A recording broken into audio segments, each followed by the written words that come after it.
It's 8:10 on a Wednesday, and we're taking on water. Happy time down here, being a detective. So in this episode, we finally splash gecko after about 3 weeks of being hauled out and a ton of jobs. Dan's friend comes to hang out with us, and we discover that we have a mysterious leak coming from we're not entirely sure where. I'm also not here by choice. I'm forced to be here.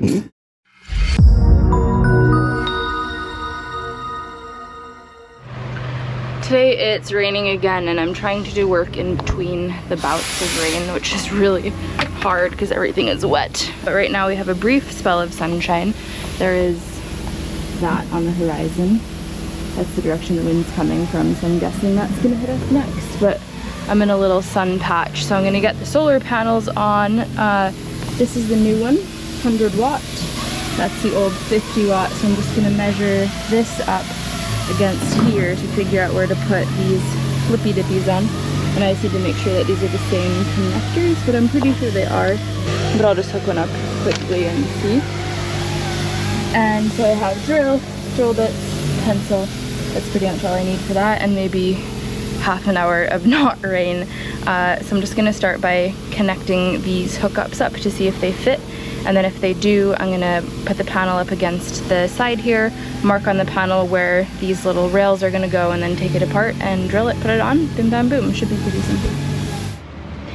None of the pre-drilled holes line up, so I've just made my own right here. And then this is a little bit long because the 50 watts were fatter than the other ones, so I lined this hole up, drew lines here where this is gonna sit, and then drew a little dot in the middle of where this will sit on here. So I'm gonna drill this out and then line it up with this and drill that out.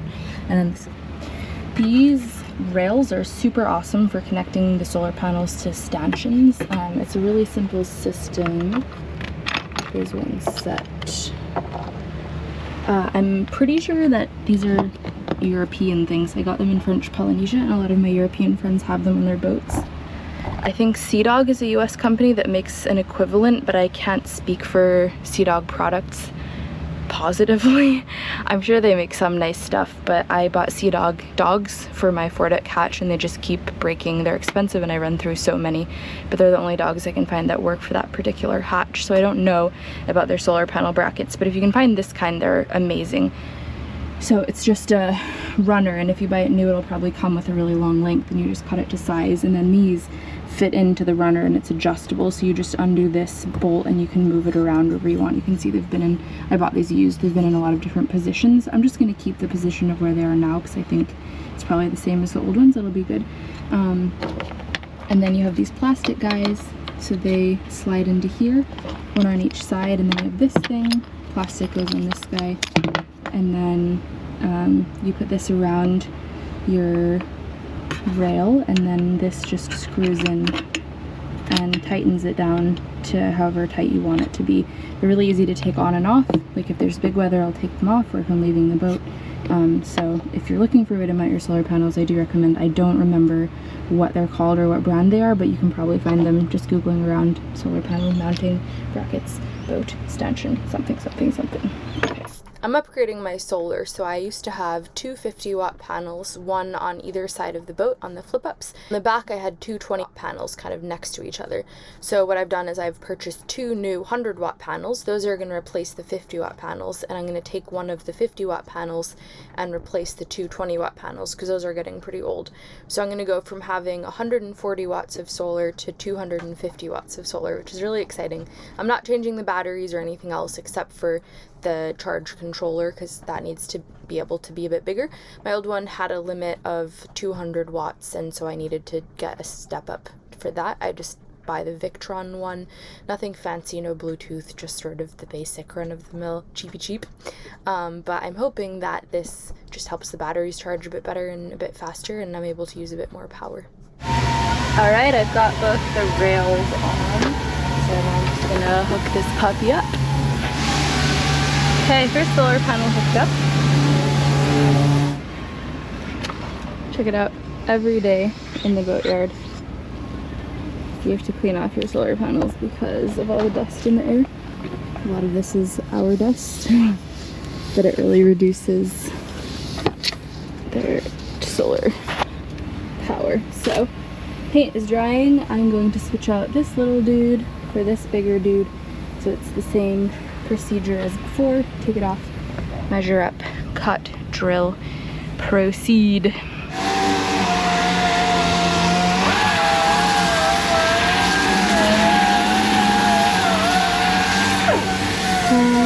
Holly's upstairs fitting solar panels, and I am slowly picking away. So we'll have the seeker open, so we're going around and just re-seekering all the seals. To be honest, it's a good thing. First of all, we need to use up the tube now that we've bought it, so we're looking for stuff. But as you start looking for stuff, you realize how important it is. So I've started picking away at the joints here. So this is just where the keel connects to the hull.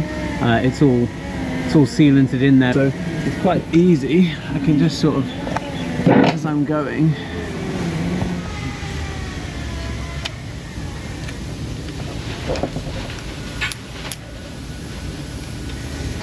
you see how it picks out. I'm gonna go along and pick it all out, and then I'm gonna take the X-Acto knife, cut a triangle into the rubber for the fresh seeker to go on and seal, just all around the keel. So there used to be a little bit of a lip in front of the keel, and then when we picked out all the holes from the keel, we also picked out that lip. So we filled the holes, and then once the holes were filled, we just did a little bit of peanut butter with a thick epoxy glue, put that on, and then I just sanded it down so it was nice smooth patched in front of the keel, which should make it a bit easier to clean, but still all bonded with all the sealant in there that we've just painted over with epoxy and blacking. What are we doing? We are mounting the last solar panel. So we got the wind vane on earlier, which is basically how we got it off, but in reverse.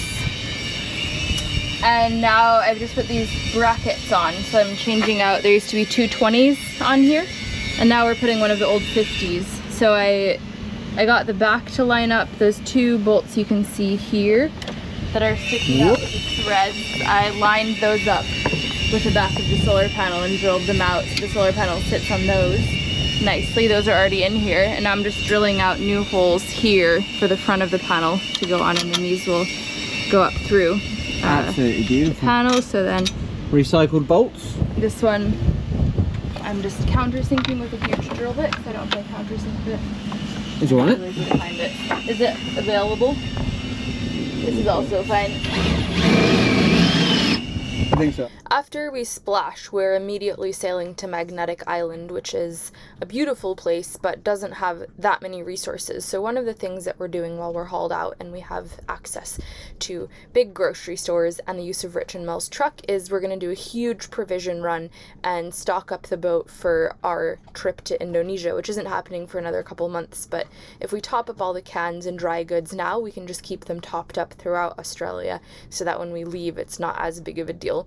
Sailing provisioning is always hard because you don't have a car and you're just trying to haul loads and loads of groceries around. So we thought that this was a good opportunity to get that done in an easier fashion. Oh! What was that?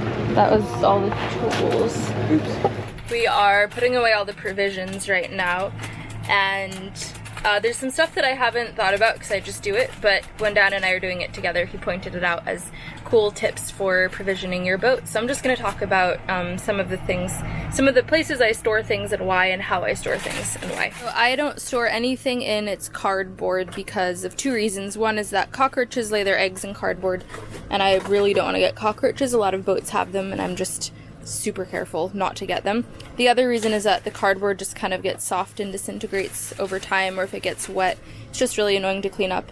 And if it's not in cardboard, then it's just plastic and it doesn't have any problems, no cockroaches, no mold, no gross icky cardboard on the bottom of the bilge. The other thing is where I put things. My deck is not insulated, which means that it's just fiberglass up here. Some people have insulation and then vinyl something.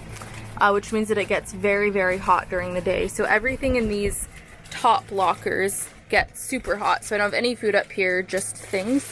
This locker will get pretty hot, so I put dried goods in here. And then chocolate gets stored in this lower locker because it doesn't get as hot during the day. But the lower lockers can smell bad because they're close to the bilge, and I don't want the chocolate to absorb the bilge smell. Hence the very strategic chocolate place. If I have to store things in cardboard boxes like lasagna noodles, I just put them in a bag so that the cockroaches are contained. Not that they could chew their way out. Lasagna. Lasagna. It's similar to lasagna. Just slightly more pretentious.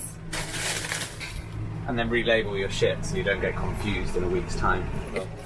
Cans I store all the way down here for two reasons. One, you want to keep your weight low on the boat for stability, so everything heavy I put as low down as possible. The other thing is that it doesn't matter that this locker gets bilgy sometimes or wet-ish sometimes because they're cans. They do rust out sometimes, but then I get rid of them. But only if I sort of forgot them on the bottom for a year or something. Also, as a side note, I know that some people take the labels off their cans and write on the can in Sharpie what is inside of it. I've never found the labels to be an issue. I've never, knock on wood, had bug problems related to can labels, so that's not something that I do. To store flour, sugar, stuff that I'm getting a lot of, there's a ton of different ways to do that. I like to put them in containers that are waterproof, so the cheapest way to do that is just to get those giant 5-liter water bottles or bigger, drink them all out, dry them out, and then just use a funnel and put everything in it. So I have these big bottles for flour underneath here. Oh, it's dark. I have this is where I keep my rice, and then I have giant 7-liter bottles where I keep my flour, and it's just really waterproof. Tupperware with lids don't often have seals around them, so you're not guaranteed that your stuff isn't going to get stale. Plus they can come open because I'm storing stuff under the sink. So I like the water bottles because the cap just screws on and you know it's going to seal, and it keeps the bugs in or out depending on where the bugs are.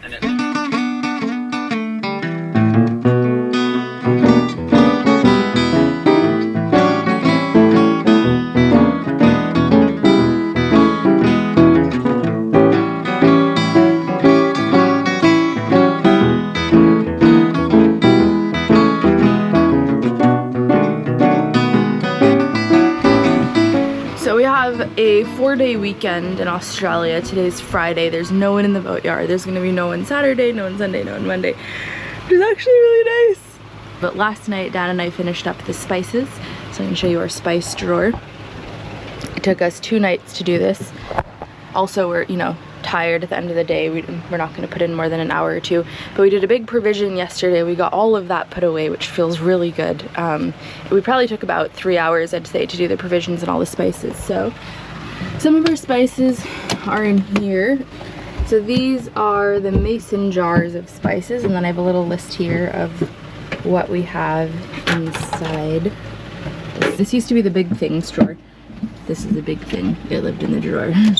But now it's also full of spices. So we have these little spice tubs that we bought at the Big W here that we have everything in, and we've coded them all. So we know the codes of everything, but probably no one else does, or that doesn't matter. So these are the drawer spices, and then just the extras are behind. You always want everything to be packed really well on a boat, because if it can move, it will move, and it will probably make a lot of noise. So we just like to stuff our drawers with things so that doesn't happen. And then all the other provisioning stuff is nicely put away under the floorboards.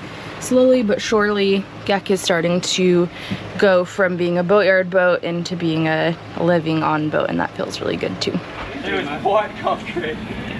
That's crazy. After 3 long weeks in the boatyard, it's finally the day that we're splashing Gecko and taking off for the beautiful magnetic island. Every stand spot. It's pretty much, mate. Every stand spot. Yeah, missed the spot. Well, half on the floor. It's like a... Yeah, this shit ain't cheap too, And on you. Yeah, I you see the plastic, it smudges it, but it won't stick to the stand. Yeah, it's not ripped it off. Otherwise it rips all the panel. Half for the floor, half for me. Some for the boat. Tiny bit for the boat. What a journey.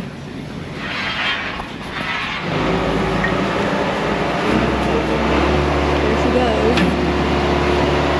So this all happened really fast. I wasn't able to film any of it, but they just showed up and started putting the slings on the Gek. So it was sort of a flurry of 20 minutes, everyone running around. I got the sail cover off and the sunshade off and got the sails ready to go.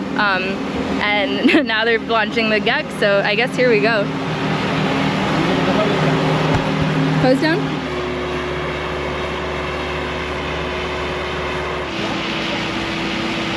This was a pretty hilarious day. Dan's friend Dylan came up to visit us for the weekend, and he planned to arrive the day that we launched GEC. He's going to sail to Magnetic Island with us and hang out for a couple days and then take off. He lives on the southern coast of the east coast of Australia, and so him and Dan went out to get some drinks and catch up while I was doing the final touches on GEC before she was splashed. I went to go take a really quick shower because I was covered in paint, and came back from the shower, and the guys had Gecko in the slings with the jack stands off, ready to launch her. And right as I was getting back, Dan and his friend showed up, so we were like, ah! And they'd already taken all the tape off, the water line. So Dan just started slapping the paint on the bottom where the jack stands were, and we were running around trying to get everything ready. But anyway, it all worked out. We got in the water.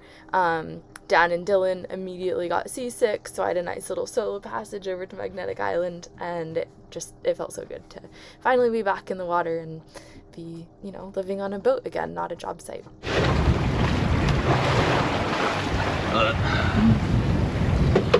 We're underway.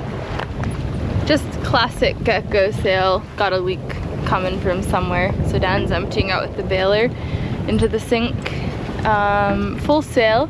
Beautiful sunny day, slightly overpowered when it gusts up, but when the wind's down it's the perfect amount of sail. And we're going 5.5 knots close hauled, which is just unheard of in Geckosville. Usually it's more like 4, but we do just have a very clean bottom right now. And we're just coming around Magnetic Island now, heading for Horseshoe Bay, which is really protected from the southeasterlies that are blowing right now. Gorgeous sunny day. It feels really good to be back on the water. It was a really hectic splash. It all happened a little bit sooner than we expected.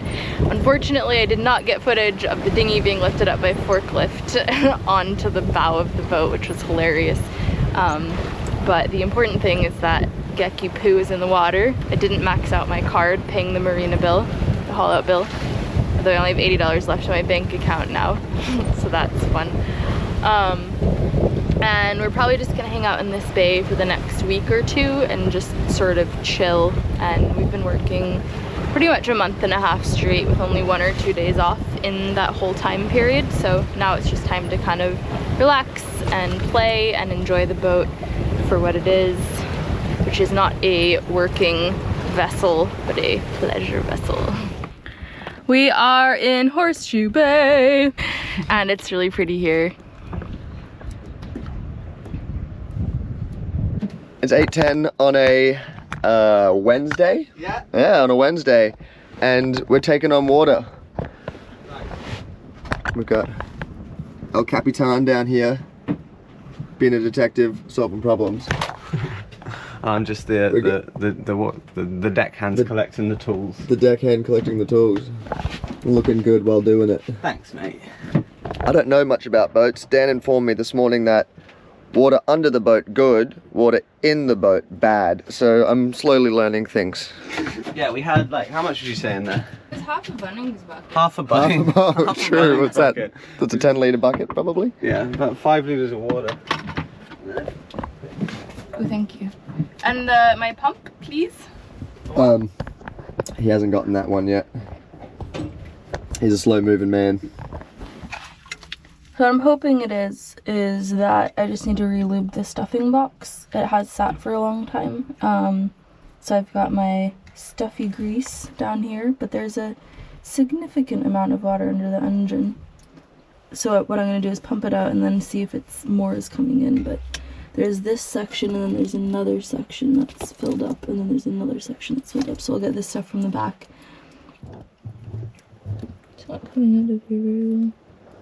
Because I spent so long on a fancy boat, the first thing we make guests do now, even when they're farmers, is to make them polish brass. It's because I'm a farmer that they're making me do this. It's discrimination. I'm also not here by choice. I'm forced to be here. Polishy, polishy, polishy. Polish to your freedom.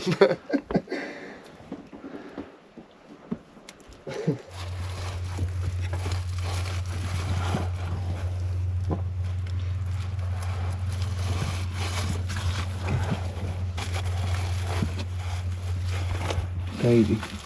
So I'm not able to squeeze water out of the stuffing box anymore with my fingers, which is probably good. You got high standards. And this is just really, it's a bit old, the stuffy grease, and it's a bit hard to squeeze in, but it's coming, and as I'm squeezing it in, the water's actually shooting out. So I probably should have done this before we left the boatyard, but hopefully this is going to solve the problem, because yeah, it's on a lot tighter now.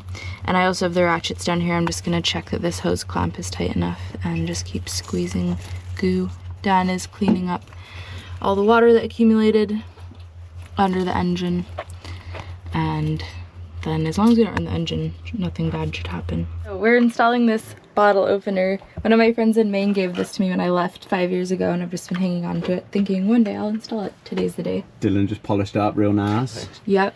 There's already a screw here, so we're reusing this one, but this guy needs one, and the battery on my electric drill is dead. So I brought out this little thing, this hot number, and I've never actually used it before. Wow. It's super easy. You're using quite a big drill bit. Dan and I have been in Horseshoe Bay for about a week now, and the wind is going to start picking up tomorrow. It's going to be blowing 20 to 25, and then some days gusting 30, even 35. We're pretty protected up here, I think. A lot of boats have left, but I'm guessing they're just the ones who can go into the marina and just sit out the blow there. But we are very excited because it means kite wind, so we're going to be taking the bus across the island with our kite gear starting tomorrow to see what that may bring us. Hopefully it's nice and sheltered in here, but we have yet to see. Today, there's not quite enough wind to go kiting, so we are going to go climbing, which is going to be really fun. So we're getting all of our stuff ready for that, and we're going to go do some exploring. We have some local tips of where to go, and then a lot of it's just going to be noodling around and seeing what we find. Rope bag and backpack, this is all the climbing gear, and then my bag is water, wallets, books, etc. Dan is the climbing master. He's teaching me. All I know how to climb is masts. I'm learning how to climb rocks too. And trees. You're good at climbing trees. And trees. And you're good at climbing rocks. Masts and trees. For the entirety of our stay in Townsville, Rich and Mel loaned us their truck, or ute as it's called in Australia, and it was really awesome for doing all sorts of boat errands, but we also used it to go climbing up on the mountains behind Townsville. The view that you can see from up here is actually Townsville itself. We'd often go in the evenings after our work day was done, and one of the days Rich and Mel joined us for a really fun climbing session. Rich gave me his old shoes and harness, which was incredible because I didn't have any gear. Dan and I bought a rope, and I sewed a rope bag for it so that we could hike it around and do some climbs wherever we ended up. We got a bunch of confidence climbing with Rich and Mel by Townsville, and we're really excited to try the climbing in Magnetic Island and along the coast of Australia as we began to sail further north up towards Darwin and the Torres Strait. Dun, dun, dun. We have arrived at the climbing area, and climbing in Australia, I guess you just kind of figure out where you're gonna go and go. There's not so much a set place. Well, at least not around here there is, unless you're in the know, which we're not. But it's really pretty, and we found a spot that we think is gonna work. I don't really know what I'm doing, so seems good to me. But it's just Magnetic Island. Very beautiful place. Beautiful. Daddy gold. That's our rope. That's the rope bag that we have hanging over the edge just as some chafe protection. Monday morning blues. I open my eyes and I'm greeted by a cute little smile. The world is new with you by my side. Everything is beautiful. Tuesday afternoon, I'm calling you home. Just to hear your voice on the phone, I think of you, and I'm not alone. You are everything under the sky so blue. I found my piece of heaven, spending my days with you. You are my piece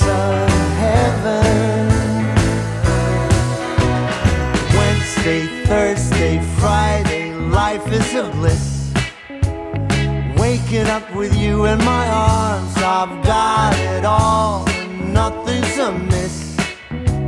Everything is beautiful. Sunday morning snooze with breakfast in bed, and I listen to the song in my head. It sings of you and the things that you do, 'cause you're everything under the sky so blue.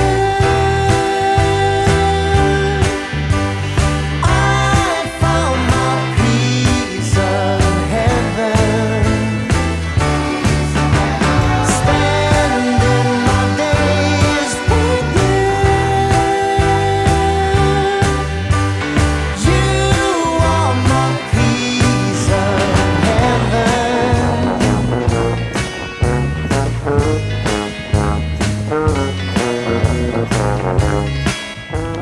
It is a very windy couple days in Horseshoe, and I want to share with you guys something that I do when it's super windy. So Gecko skates around like a 90s rapper on anchor.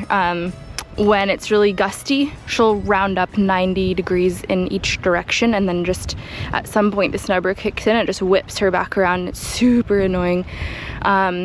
Some people put up riding sails, which I guess if you're in like a super heavy blow, 40 knots plus, maybe I would consider doing that. But an easy, fast option is to do a double snubber. Normally I lead my snubber through here and to the fleet, but this time I've taken 2 snubbers, one on either side of the boat, and they just go down the anchor. Everything is very long right now because I'm stretching out. You can see it in action. So when you round off to one side, that side snubber engages and it actually helps to pull the boat back around. See, that one's slack. It's a very nice demonstration right now, boat. And it kind of slows the swing and prevents it too much. And then I just have a lot of chain in the water so that there's not force being put on the chain and off the chain. And now as we swing around, you'll see we're going to the other side. Same thing's gonna happen on the other side eventually. Actually, this line stretched out a ton last night. Look at that. I need to tighten it up. That line is very creaky. I probably shouldn't have used it as a snubber because, I don't know, I doubled it up. I just don't think it's rated, but pretty cool that at some points in time, the entire weight of my boat was on that one shitty line. So if you're worried about your dock lines, just remember the story of the snubber. That is all for now. Closing the chapter on Townsville and Horseshoe Bay. We ended up spending 3 weeks there, at least, I think. We did kiting, and yeah, Rich and Mel's visit and Andy and Oscar's visits were so much fun. And yeah, it was just good to hang out with the people who'd given us so much help when we were working, to be able to play with them as well. So in the next episode, Dan and I start cruising up the coast of Australia towards the Torres Strait. Thanks for watching this week's episode. Thank you to my patrons for supporting me and making this trip possible. If you'd like to become a patron and get access to exclusive weekly videos, join me on patreon.com. And for one-time donations, I have a PayPal, paypal.me/windhippie, if you want to help out with some of those boatyard costs. And if anyone wants to come sailing with me in the British Virgin Islands in April, I'm captaining a catamaran with the Odyssey Sailing Festival, so link to that below if you'd like to book a cabin before they all book out. Otherwise, if you're just around, we can hang out then too. Let me know what you're up to. And thanks for your comments. I really do love to read them all. They make me feel warm and fuzzy. And thank you everyone who gave me advice about my engine. I think the consensus is that it is a head gasket issue. Which sounds scary, but I think all I need to do is take the little top off of it and then replace that gasket. The only problem is that there's about this much space above the engine, so I don't know if I can actually do that, but it's nice to know that's the problem. I don't know if there's some sort of like squirty goo. I can sort of lift it up slightly and do like a liquid gasket thing and put it back together. Let me know if you've made it this far in this part of the video, if that's a thing, or not. Maybe I'll be able to get it off, maybe I won't, but I certainly am not going to be able to take out the entire engine to do this job, so, but I would like to solve the engine leak problem. Anyway, thanks Tish for just always reminding me when I need to know that edit. Thank you Dan for that beautiful sneeze in the background. And this edit comes to you from Indonesia. that's all. For now, I'm cutting myself off. Goodbye. Patrons, I'll see you next week. YouTubers and Dad. I'll see you in 2 weeks with another video.